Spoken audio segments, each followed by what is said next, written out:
Hace ya algunas semanas hemos estado desarrollando un tema bajo el título Cristo en nosotros y preguntándonos si es acaso este el misterio por descifrar, ¿no?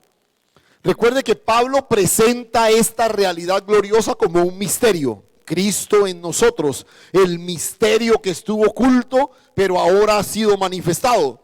Y yo les decía, ya es un misterio manifestado, pero en muchos de nosotros no se nota.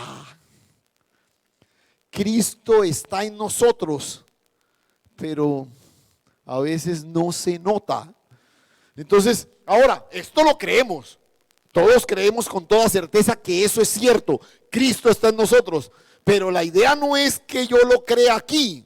La idea es que se manifieste en mi forma de vivir. Entonces, bueno, hemos hablado ya de varias charlas. Hemos hablado, por ejemplo, que esta es una dinámica que se da con base en el conocimiento. Y el conocimiento tiene que ver con comunión íntima, y la comunión íntima me lleva al entendimiento, y el entendimiento me lleva a la transformación. Bueno, hemos venido hablando de muchas cosas, pero hablábamos también que esto tiene que ver con ir a la palabra y recibir lo que Dios tiene para mí a través de la palabra por la obra, por la mediación del Espíritu Santo, que finalmente me lleva a la obediencia. Todo esto lo hemos venido desarrollando ya. Y hablamos el domingo pasado de cómo entender la obediencia, ¿sí? Porque uno dice, bueno, pero ¿qué necesito entender de la obediencia? Hay que obedecer. No es tan sencillo, no es tan sencillo. Porque usted cada domingo sale aquí con un desafío y sale de esa puerta diciendo, voy a obedecer en esto, y de pronto se lo propone, pero a la vuelta de unos días se da cuenta que no fue capaz, o que no fue tan obediente como hubiera querido. Entonces, ¿qué es lo que está pasando? ¿Por qué esa dificultad frente a eso? Y mencionamos por lo menos tres cosas que quiero simplemente citarlas a manera de repaso rápido, ¿cierto? Entonces, en ese desafío de entender la obediencia, dijimos que la obediencia no es en el hombre natural. La obediencia no es en el hombre natural. El hombre natural no tiene la capacidad de obedecer a Dios. No tiene la capacidad de obedecer a Dios. Usted puede que se esfuerce y haga todo lo demás. Y ojo, aunque lo hiciera, esa obediencia no agrada a Dios.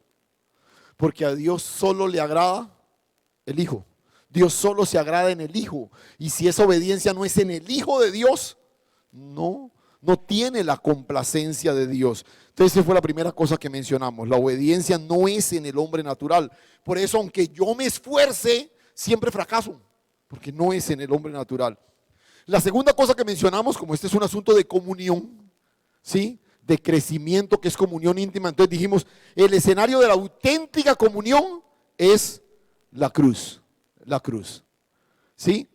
O sea, yo estoy llamado a tener comunión con el Señor, tengo mi tiempo de ir a la palabra por la mediación del Espíritu y todo lo demás, pero ¿dónde es que de verdad experimento comunión con el Señor? En la cruz, Con Cristo estoy juntamente crucificado. Ahí es donde se experimenta la verdadera comunión. O sea, esto de ir a la palabra es para identificar a Cristo y ser desafiado a ir a la cruz. Y la tercera cosa que mencionamos es que la manifestación de la nueva vida, esa que ahora portamos, se expresa mientras morimos cada día, ¿no? Si yo no muero, Cristo no se manifiesta, ¿sí? Si yo no muero, Cristo no se manifiesta. Entonces, de ahí la dificultad que tenemos frente a esta declaración. Cristo en nosotros. Pero ¿por qué si está en nosotros no se nota? Porque yo sigo vivo. Y si yo sigo vivo, Él no se manifiesta. Entonces, recuerde el texto que hemos venido usando como marco de referencia. Ahora sí, miremoslo ahí en Gálatas capítulo 2. Y ya les voy a decir el tema del que nos vamos a ocupar hoy, ¿sí? Pablo dice en Gálatas, con Cristo estoy juntamente crucificado. El escenario de la auténtica comunión, la cruz. Con Cristo estoy juntamente crucificado. Ya no vivo yo, mas Cristo vive en mí. O sea, el desafío cada día, ¿cuál es? morir a esto, morir a aquello, morir a lo que yo quiero, morir a mis planes, morir a mis sueños, morir a mis derechos, a mis reclamos, morir a eso. ¿Para qué? Para que se manifieste los deseos del Señor, los planes de Dios, todo lo que Él quiere conmigo. Entonces, si yo sigo luchando por lo que es mío, por lo que yo considero que tengo derecho y todo lo demás, pues Cristo no va a manifestar lo que Él quiere. Ya no vivo yo, mas Cristo vive en mí. Entonces recuerda, Cristo no va a manifestarse en nosotros mientras nosotros sigamos vivos. ¿Sí? Necesito ir a la cruz todos los días, a morir aquello que se constituye en mi agenda, mis anhelos, mis deseos, ¿cierto? Pero, y alcanzamos a avanzar un poquito en esto, hoy voy a retomar algo y ir un poquito más allá. Pero luego Pablo dice, con Cristo estoy juntamente crucificado, ya no vivo yo, mas Cristo vive en mí. Y lo que ahora vivo en la carne, lo vivo en la fe del Hijo de Dios. A ver, yo voy a la cruz y muero, ¿sí? Vamos, hay algo que yo deseo con toda pasión y esto y lo otro, y estoy, mejor dicho, concentrado en eso y digo, no, Señor, eso me está apartando de lo que tú quieres para mí. Esto está opacando lo que tú quieres hacer, entonces voy a la cruz y muero a eso. Ya no más, Señor, renuncio a eso, muero a eso. Listo. Pero lo que Pablo nos advierte es que listo, sí, eso hay que hacerlo todos los días. Pero esta carne sigue viva. Lo que ahora vivo en la carne, ¿cómo lo vivo? Entonces, en eso vamos a profundizar hoy. Y lo que ahora vivo en la carne, ¿qué? ¿Cierto? Ese es nuestro tema para hoy. Otra vez, ya empezamos a avanzar un poquito en eso, pero ese es el gran desafío. Ese es el gran desafío. ¿Cómo vivo esa vida que tengo que vivir en la carne? Y yo les decía, miren, la gran demanda del evangelio es morir, eso ya está claro. Pero ¿cómo sigo viviendo? Estoy muerto en Cristo. Pero ¿cómo sigo viviendo? ¿Cómo vivo la vida? Y yo les decía, escucha, Dios nos dio en Cristo Jesús vida eterna. Amén. Poquitos. Yo pensé que era más. Vamos a predicar un sermón evangelístico entonces. Dios nos dio en Cristo vida eterna. Amén. Fuimos sacados de la potestad de las tinieblas, trasladados al reino de su amado Hijo, sentados en lugares celestiales con Cristo Jesús. La vida de Cristo nos habita. Hemos muerto a aquellas cosas que se constituían en en la pasión de nuestras vidas y todo lo demás. Eso ocurrió. Amén. Esa es una realidad gloriosa porque la Escritura lo dice. Es más, la Escritura un poco más allá dice, incluso nosotros tenemos la mente de Cristo. Todo eso espectacular ha ocurrido en nosotros. Usted está sentado en lugares celestiales con Cristo. Amén. Está ahí. Yo lo veo ahí. Pero realmente usted está en lugares celestiales con Cristo y en Cristo. Escuche, eso lo sabemos. Amén. Pero ¿cómo hace su vecino para notarlo? ¿Cómo hace? O sea, esa es una verdad que define nuestra identidad. Pero el gran desafío es que el hombre natural lo pueda ver en nosotros. El gran desafío es que Cristo sea manifestado en nosotros. Como vimos el domingo pasado en el texto de 2 de Corintios, recuerda, 2 de Corintios 7, voy a citarlo así rápidamente. Porque nosotros que vivimos, siempre estamos entregados a muerte. Pablo juega con estos dos términos de manera magistral. Dice, nosotros que vivimos, estamos muertos.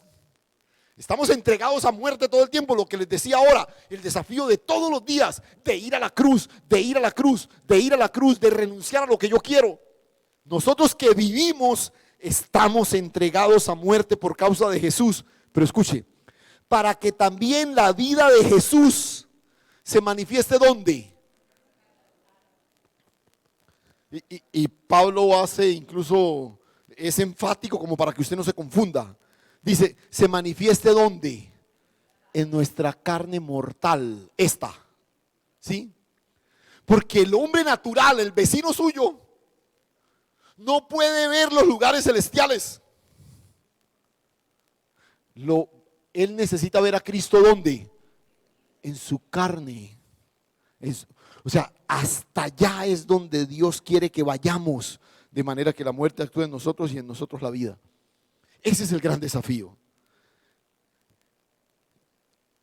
Lo que ahora vivo en la carne, ¿qué? ¿Cómo vivo para que finalmente sea manifestado en mí el Cristo que me habita? Pero entonces, volvamos a Gálatas, a nuestro texto en Gálatas. Con Cristo estoy juntamente crucificado, ya no vivo yo, mas Cristo vive en mí. Y lo que ahora vivo en la carne. Bueno, Pablo aquí nos da algunas pistas. ¿Cómo lo vivo? Lo vivo en la fe del Hijo de Dios, el cual me amó y se entregó a sí mismo por mí. No desecho la gracia, pues si por la ley fuese la justicia, entonces por demás murió Cristo. Entonces, ojo, ya habíamos avanzado un poquito en esto, pero créanme, no importa las veces que lo repitamos, siempre va a ser necesario. Escuche. Lo que ahora vivo en la carne, este es el gran desafío, ¿sí? La carne, lo que vivo en el día a día, ¿cierto? ¿Cómo lo debo vivir? Lo vivo en la fe del Hijo de Dios. Recuerde la aclaración que hemos hecho. No es en la fe en el Hijo, sino en la fe del Hijo. Son dos cosas distintas. La fe del Hijo.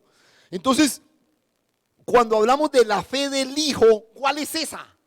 Entonces, pues la fe de Cristo. Entonces, la primera cosa en la que uno podía pensar es, ¿qué era lo que creía Cristo? ¿Cuál era la fe de Cristo? No, escúcheme. Nosotros casi siempre, cuando hablamos de fe, pensamos en una convicción doctrinal. Fe es una convicción doctrinal. ¿Qué era lo que creía Cristo? Porque yo debo tener la fe del Hijo. No, fe no es una convicción doctrinal. Fe es la única manera de vivir que agrada a Dios. Se lo voy a repetir otra vez. Fe es la única manera de vivir que agrada a Dios. Yo le pregunto, ¿cuántos viven por fe? ¿Y los demás? ¿Por qué es que viven? No hay otra forma. No hay otra forma de vivir para agradar a Dios. No hay otra manera. Nota lo que dice el escritor de Hebreos en el capítulo 11, verso 6. Pero sin fe es imposible agradar a Dios. Es imposible. O sea, no hay manera. Porque es necesario que el que se acerca a Dios crea que le hay y que es galardonador de los que le buscan. Entonces, ojo. ¿Cómo vivo en la carne? ¿Sí? Lo que ahora vivo en la carne lo vivo en la fe del Hijo. ¿Sí? ¿Y cuál es la fe del Hijo? La fe es la única forma como yo vivo para agradar a Dios. Y debe ser no la fe en el Hijo, sino del Hijo. Entonces es cómo vivió Jesús agradando a Dios. ¿Sí? Pero escuche, aquí es importante aclarar algo. No se trata de intentar vivir como Jesús vivió. Otra vez. No se trata de intentar vivir como Jesús vivió, sino de permitir que Jesús viva a través de nosotros.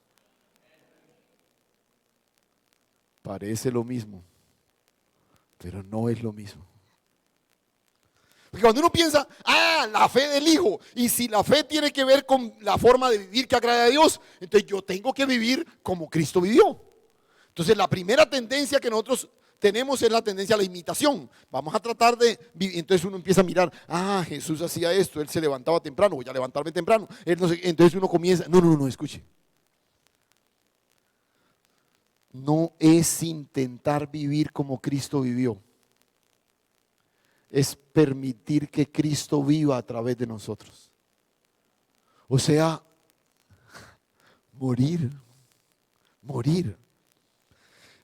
Lo que ocurre en la cruz, yo soy crucificado juntamente con Cristo, debe reflejarse en mi manera de vivir, en mi cotidianidad. Ya no vivo yo, sino que ¿qué? Sino que Cristo vive en mí.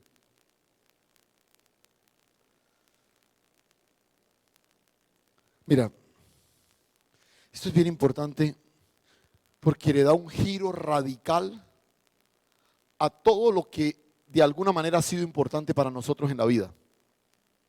Te pongo un ejemplo cualquiera, pero este ejemplo lo puedes trasladar a cualquier área de tu vida. Tú eres casado y estás preocupado por ser un buen esposo para tu esposa. ¿Sí? Y entonces te preocupas por ser un buen esposo, ¿no? Incluso hacemos encuentros para tratar de ser mejores esposos, de cómo aprendemos a ser mejores esposos, porque mi esposa necesita un buen esposo. Escúchame, tu esposa no necesita un buen esposo. Tu esposa necesita a Cristo. Entonces, si en vez de esforzarte por ser un buen esposo,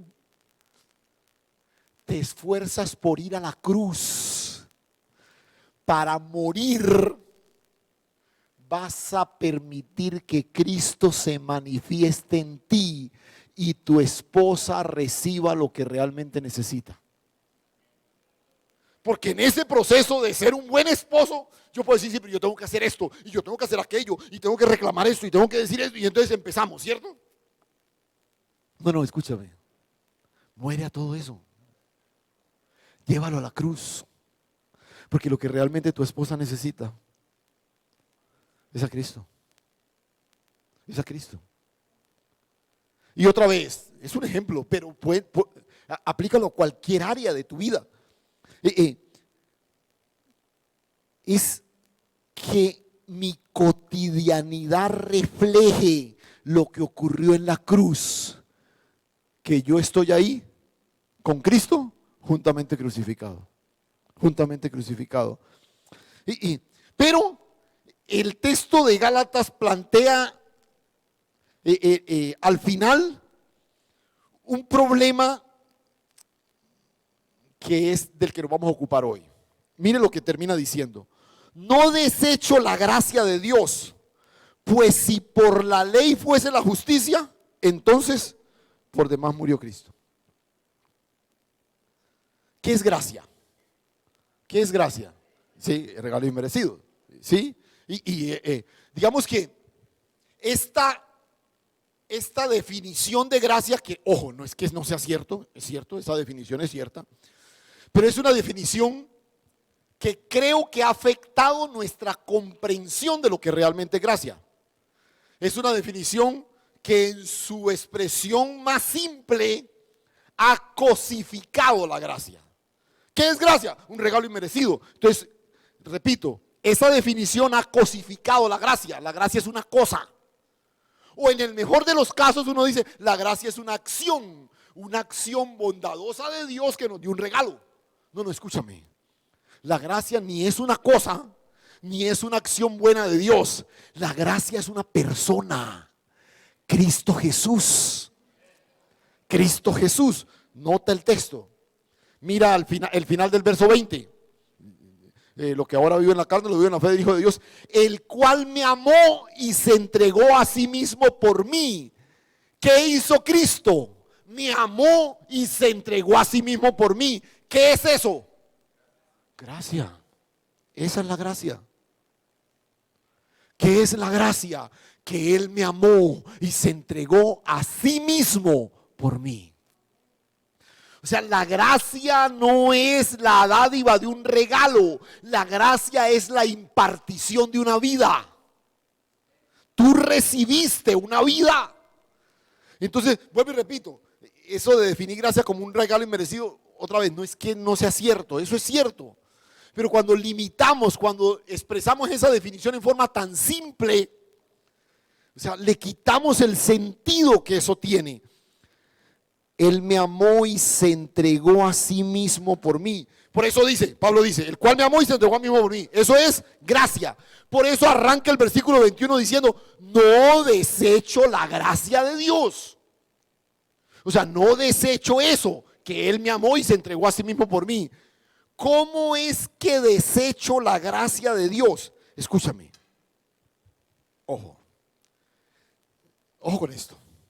Si la vida que está en mí es la vida de Cristo, pero yo vivo como si Él no estuviera en mí, estoy desechando la gracia de Dios. Te lo voy a decir otra vez.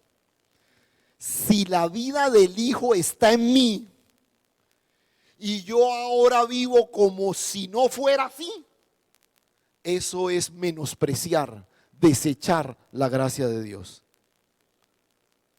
Entonces Pablo está diciendo ahí, mira, pues si por la ley fuese la justicia, por demás murió Cristo.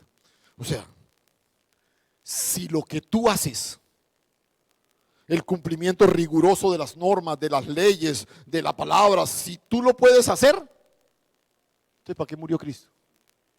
Si es que tú eres capaz, si tú puedes, entonces, no, ¿qué es gracia? Es entender que me fue dada una vida porque la mía está crucificada juntamente con Él. Es como si la cruz y la resurrección no se hubieran dado, como si no tuvieran valor alguno.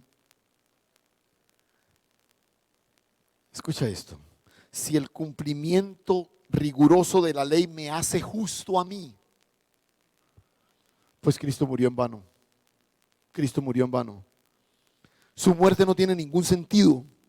Pero la grandeza de la gracia es eso, que tiene el poder para expresar esta verdad. ¿Cuál verdad? Que Cristo está en nosotros. Que no depende de nosotros, no depende de lo que podamos hacer, no depende de nuestro esfuerzo. Entonces cualquiera dirá, entonces pastor, ¿y cuál es mi aporte entonces? ¿Qué es lo que yo hago en este proceso? No, si tienes que hacer algo, morir, ir a la cruz, todos los días, ir a la cruz, ir a la cruz. Si la semilla no muere, no lleva fruto, no lleva fruto. Si yo vivo, entonces Cristo sobra. Cristo sobra.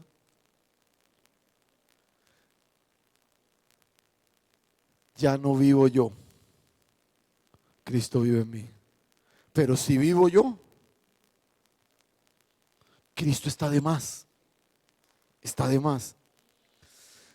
Entonces llegamos al punto. Ojo. Eso es lo que tenemos que conciliar.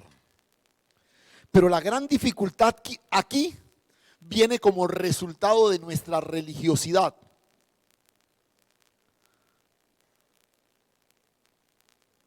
La gran mayoría de nosotros hemos sido formados en una mentalidad religiosa, porque la religiosidad, la mentalidad religiosa es la mentalidad de la norma.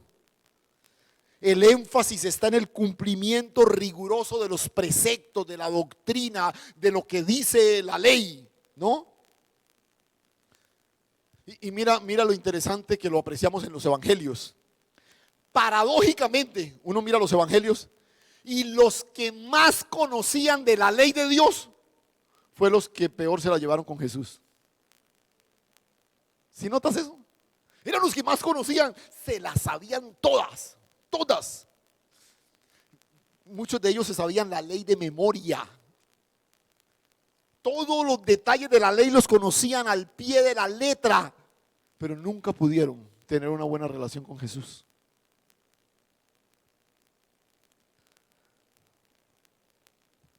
Y otra vez, asimilar estos conceptos para nosotros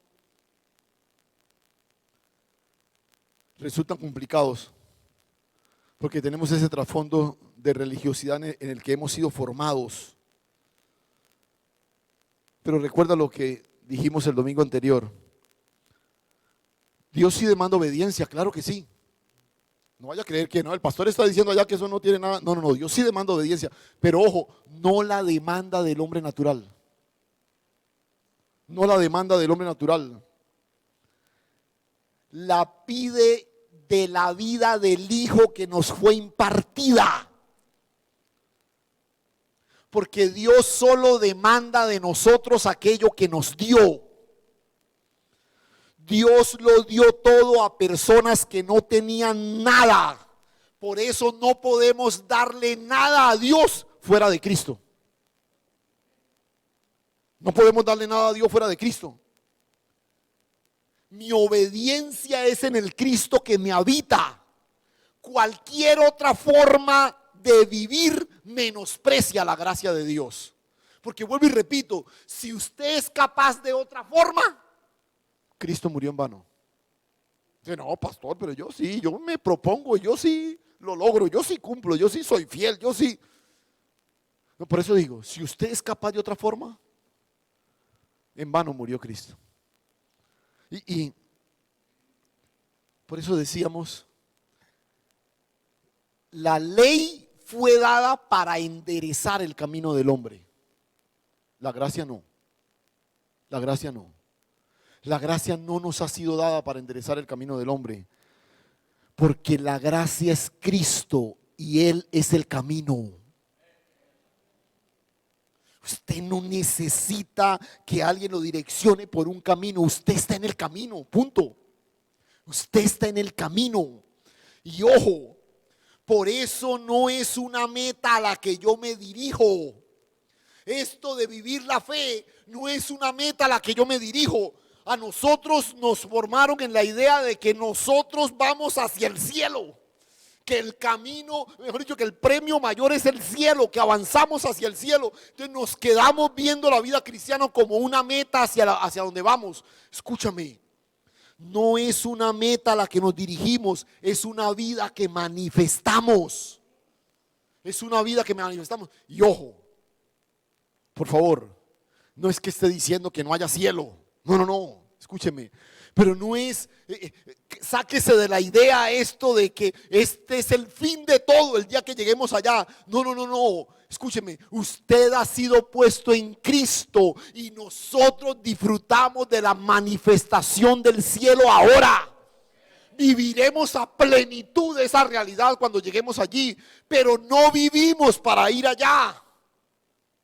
Ahora su vida se manifiesta en nosotros. Y esta es la mediación del Espíritu. Recuerda que hablamos que esto se trata de ir a la palabra, de escudriñarla, estudiarla, obedecerla por la mediación del Espíritu. Escúcheme, la obra del Espíritu en nosotros se centra en el aumento de Cristo. En eso consiste. La obra del Espíritu Santo en nosotros se centra en el aumento de Cristo. Mi gran desafío es mantenerme crucificado juntamente con Él. Es la entrega, es la renuncia, es morir todos los días, lo que hace visible la gloria que me habita. Recuerda, si tú vives, Él no. Ya no vivo yo, Cristo vive en mí. El gran desafío es ese. Entonces, de eso de vivir en la carne, que ya dijimos, lo vivo en la fe del Hijo de Dios. La fe es la única forma de vivir que agrada a Dios, ¿cierto? Y se trata de una vida que me fue dada, y si yo intento hacerlo a mi manera, estoy menospreciando la gracia, punto. Eso ya quedó claro, ¿cierto? Pero quiero que observemos ahora lo que he llamado algunas consideraciones básicas para afrontar la vida que es en la carne. Esa vida que es en la carne. Porque otra vez, listo, yo voy a la cruz y muero y todo lo demás, pero sigo vivo. Esta es la paradoja, ¿cierto? Yo sigo vivo. Porque lo lindo sería que de una vez nos presentáramos allá a disfrutar. Pero no, seguimos aquí. ¿Por qué? Porque Dios quiere manifestar su gloria a través de sus hijos. Entonces, quiero que observemos algunas consideraciones básicas de este desafío, de esa vida que vivimos en la carne. Porque vuelvo y repito, lo otro no está en juego. Dios lo trasladó, Dios le dio vida eterna, Dios lo sentó en lugares celestiales con Cristo y todo. El asunto es que yo tengo que lidiar con mi cotidianidad.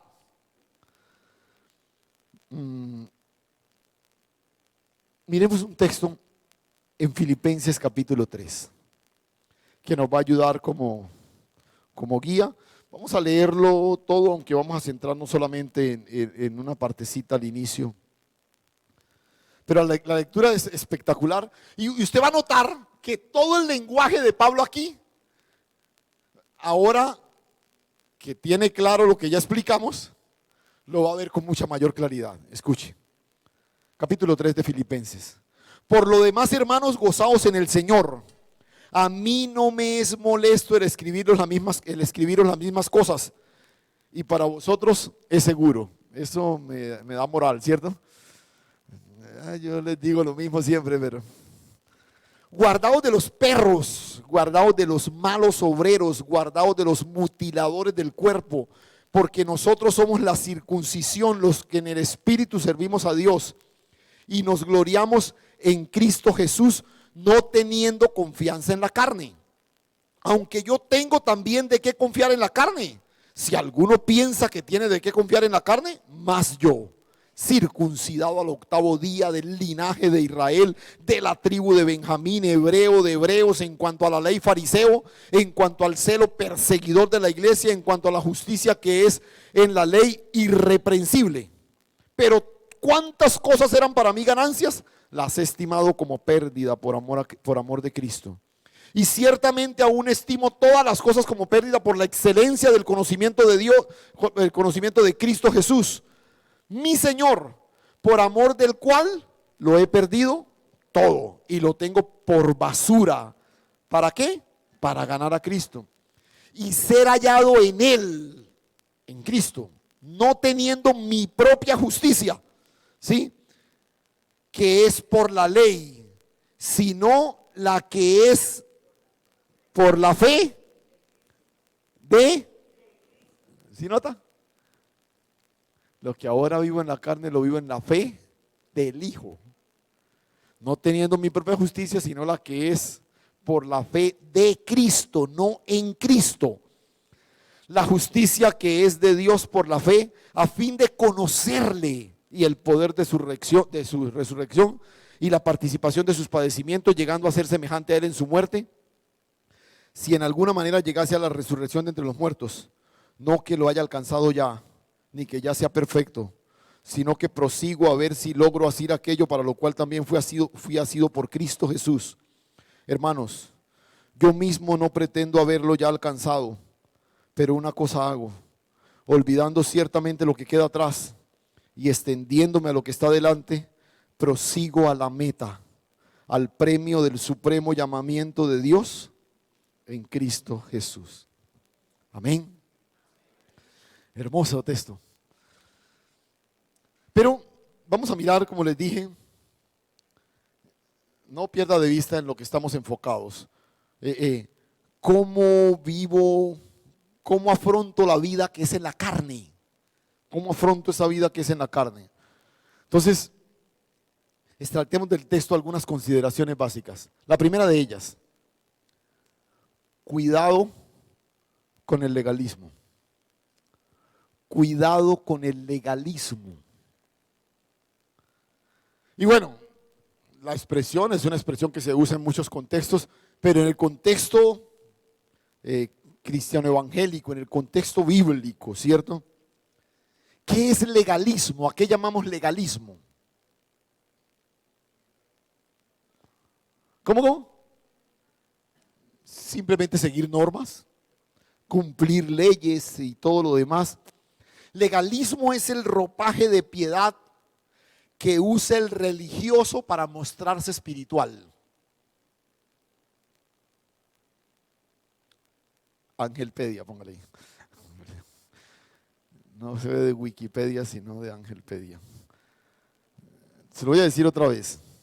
Legalismo es el ropaje de piedad que usa el religioso para mostrarse espiritual. Legalismo, cumplimiento de normas. Entonces, es más, mire, somos tan hábiles en esto que en aquello en lo que yo cumplo, me vuelvo experto en señalar a otros. ¿Sí? Es que yo sí ayuno, pero Jaime Jaime no ayuna. Pero yo sí ayuno, yo sí. Sí, pero usted ayuna, pero juzga a los otros. ¿Sí? Entonces, el legalismo tiende a eso, ¿cierto? Y nota cómo arranca Pablo, bueno, dice, a mí no me molesto, pero nota el versículo 2.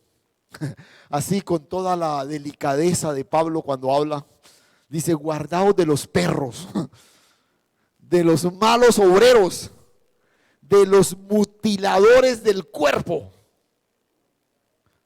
Sí, con la sutileza del apóstol Pablo.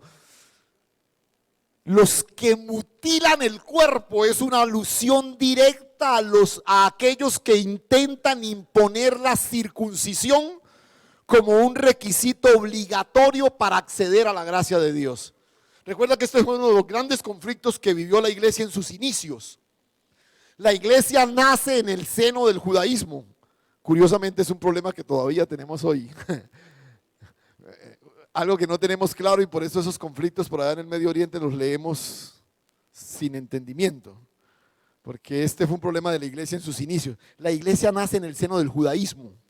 ¿Sí? En el seno del judaísmo. O sea, la iglesia nace, digamos, de Israel. Pero Israel, el Israel de la Biblia, en este punto de la historia ya cumplió su propósito. Israel era el vientre de Cristo, Israel sería bendición a todas las demás naciones por la simiente, que es Cristo. Punto. Y ya Cristo había sido manifestado. Entonces el problema que surgió con la iglesia al principio, como los primeros cristianos fueron judíos, y estos venían con la ley de múltiples generaciones, ¿cierto?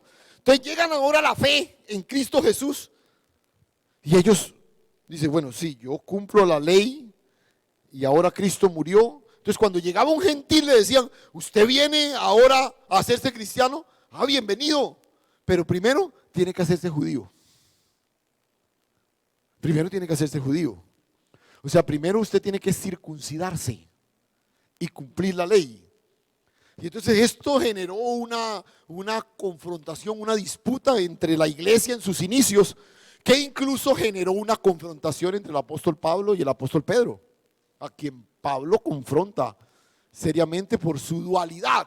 Porque Pedro actuaba de una manera cuando estaban los judíos y actuaba de otra cuando estaban los gentiles. Entonces Pablo le dice, venga, pero póngase serio. O sea, y aquí, así, de manera sin adornos, dice, estos son mutiladores del cuerpo, mutiladores del cuerpo. ¿Qué es el legalismo? ¿Por qué el pastor nos está hablando en esta mañana de tener cuidado con el legalismo? Si es más, de pronto alguno piensa y diga, eso a veces es mejor como que se vayan al otro extremo, que sean un poquito más legalistas y todo lo demás. Y así crecimos, pensando que si bien es cierto el legalismo no estaba del todo bien, pero es mejor el legalismo que el otro lado. Es mejor que sea un poquito más legalista ¿sí? Pero escúcheme, el legalismo es el camino de la norma, de la ley, del requisito por obligación.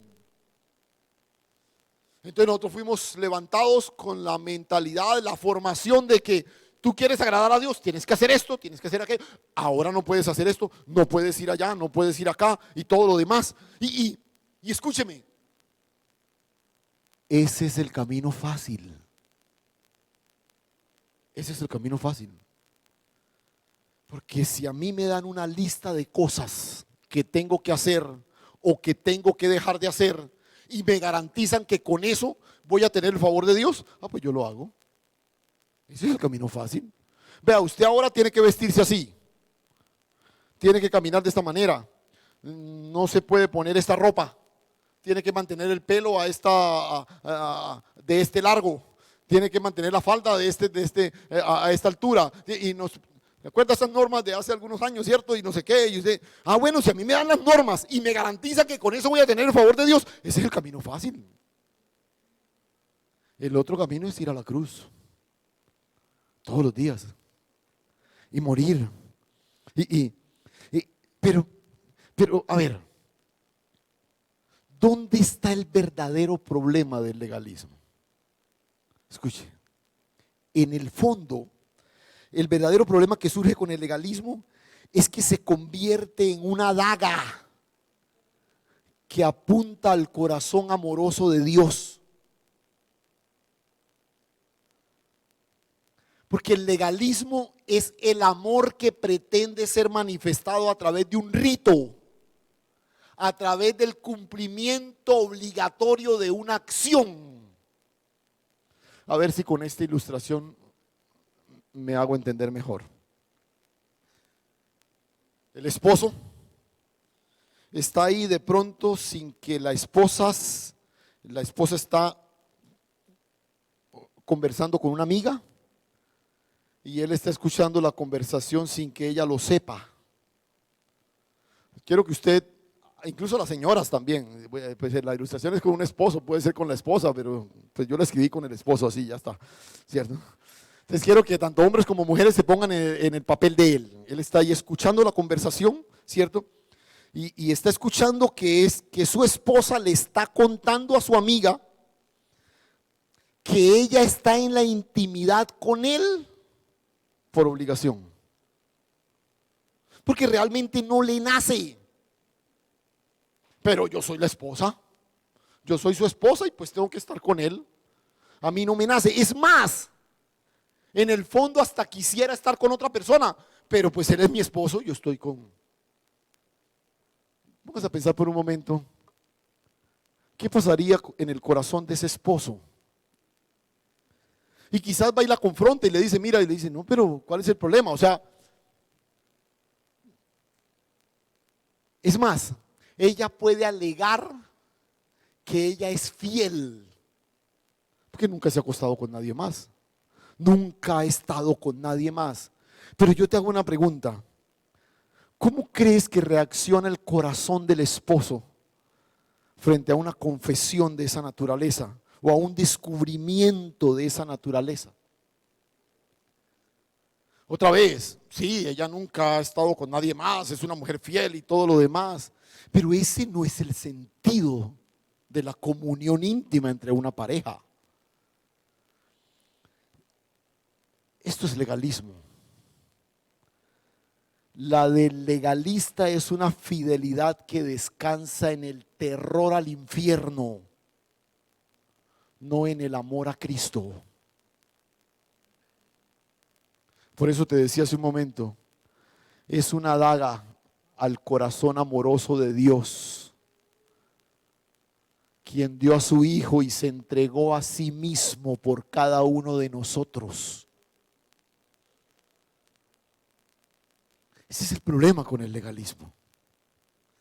Y nosotros tenemos un serio problema con el legalismo porque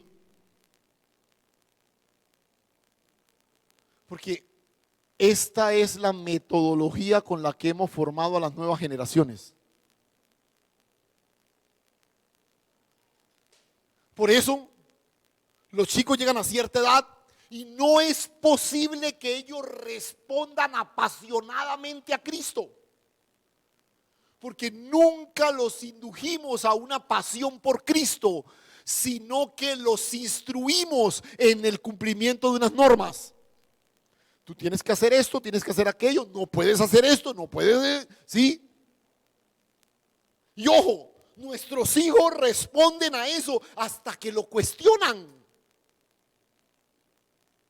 Hasta que lo cuestionan. Ellos cumplen las normas fielmente hasta que tienen la capacidad de empezar a cuestionar. ¿Sí? Entonces tú le dices, no hay que hacer esto. Entonces, por ejemplo, dile a un chico que es malo tomar cerveza. Y él te dice, pero es más malo tomar Coca-Cola. Y aquí tomamos Coca-Cola. No, suena chistoso. Pero otra vez, porque tú lo pusiste frente a la norma.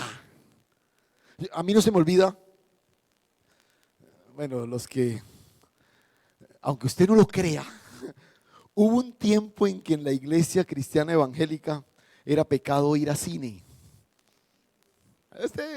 Algunos dicen, ¿en serio? Sí, sí. Y pues algunos a veces nos íbamos a cine, hermano, pero con una culpa espantosa. Eso era haciendo la fila allá y como uno mirando, no. Y uno salía de la película y uno era así como si hubiera salido de una sala triple X, yo no sé qué, y uno era como todo. Y de los días siguientes, eso era esa culpa tan espantosa y uno venía al culto y uno como con esa. Hasta que un día yo fui al estadio. Porque al estadio sí íbamos los evangélicos. Oiga, y me siento en el estadio y empieza el de al lado, gran, yo no vi el otro, no sé qué. Y todo el mundo tomando cerveza y no sé qué, y gritando cuánta grosería, mejor groserías que yo no sabía que existían. En serio. Y entonces en ese momento yo me puse a pensar, venga, ¿por qué en la iglesia nos prohíben ir al cine? Deberían prohibirnos ir al estadio, porque esto sí es terrible, oiga. Pero al estadio íbamos todos en grupo, ¿cierto? Íbamos en grupo los jóvenes de la iglesia al estadio, porque pues. Pero otra vez, y el asunto de la norma, ¿cierto? O sea, las nuevas generaciones las levantamos centrados en que hay una serie de cosas que haces o dejas de hacer para agradar a Dios. Y entonces ahora nos enfrentamos a unas generaciones que crecieron, cuestionan todas esas normas, las encuentran huecas sin sentido y ahora es casi imposible llevarlos a una pasión por Cristo.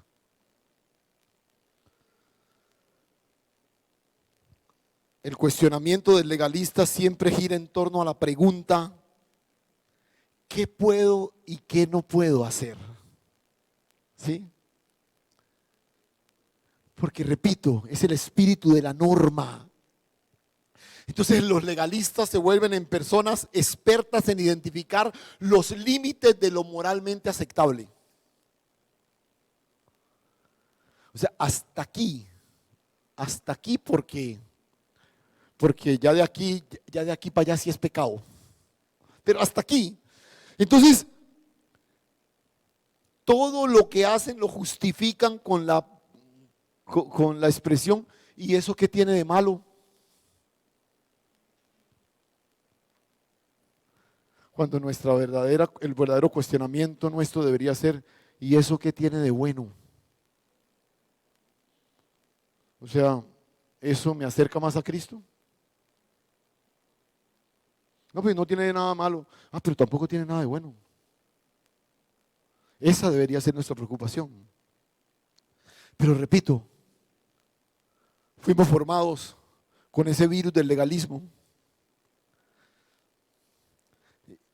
y nos privó de disfrutar, de deleitarnos. Y fuimos formados así.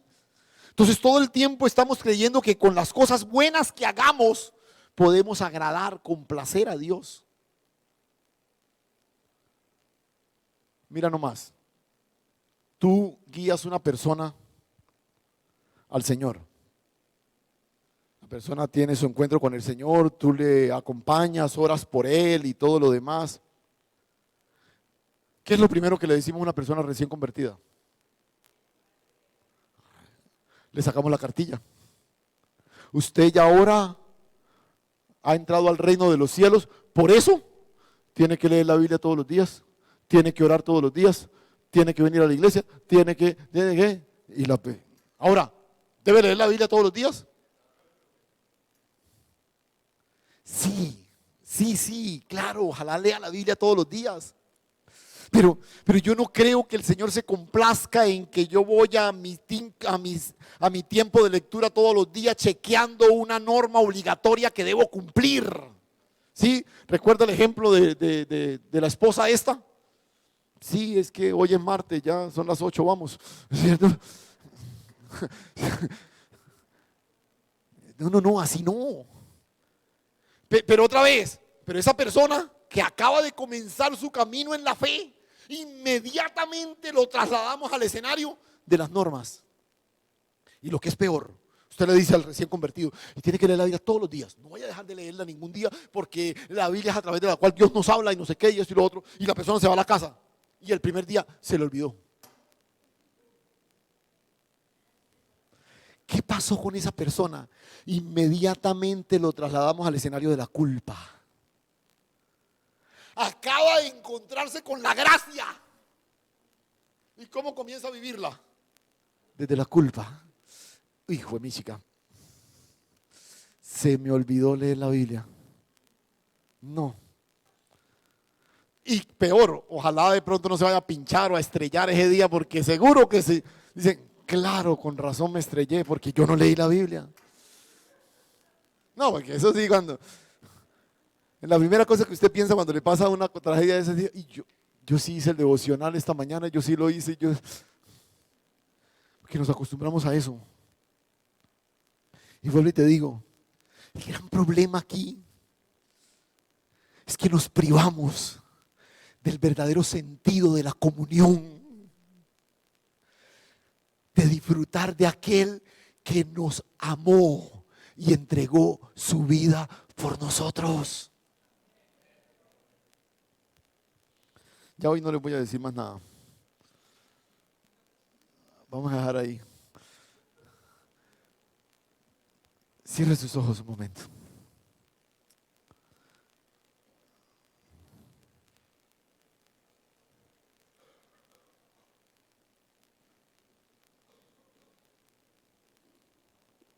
Es curioso. Los escribas y fariseos sabían tanto de la escritura, tanto, que no pudieron reconocer la palabra.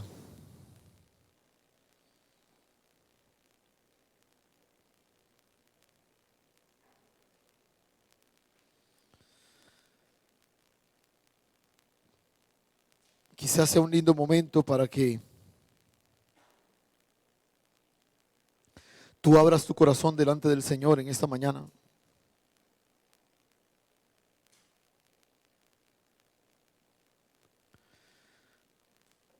Y le diga, Señor, yo no quiero ser de los que van a la intimidad por obligación. Yo quiero ser de los que se deleitan con aquel que nos amó y entregó su vida por nosotros.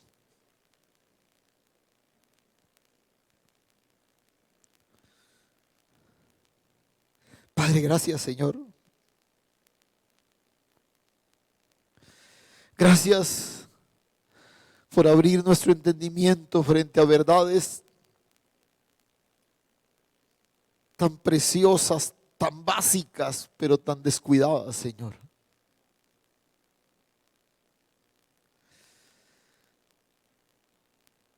Perdóname por las tantas veces que he atentado contra la grandeza, la pureza de ese amor con que me has amado, Señor.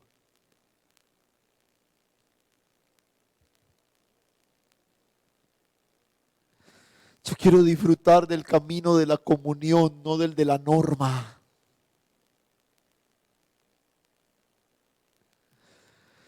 Yo quiero abrazar la gracia preciosa,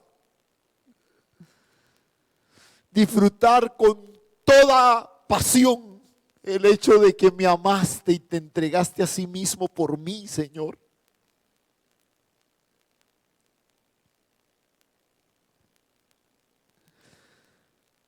Cuánta culpa hemos arrastrado por años, sintiéndonos incapaces de cumplir con esto o con aquello.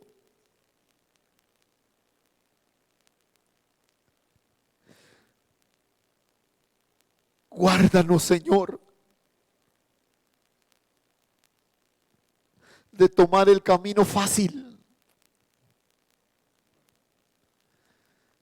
y permítenos mantenernos allí en la cruz, crucificado juntamente contigo, Señor, para que la grandeza de la vida en Cristo sea manifestada, Señor, a plenitud.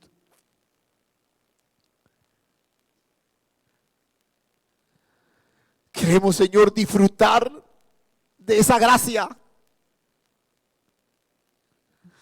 de ese regalo, de esa vida gloriosa.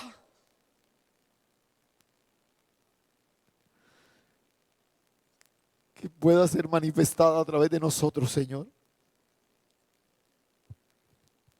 Gracias, mi Padre Celestial. Danos la sabiduría, Señor, también para poder guiar a las nuevas generaciones. No al cumplimiento riguroso de unas normas, sino a ejercitarse en una pasión por Cristo.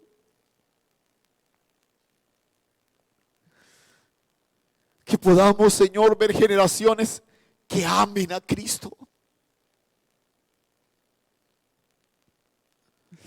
Que puedan renunciar a sus sueños para abrazar los sueños de Cristo en ellos.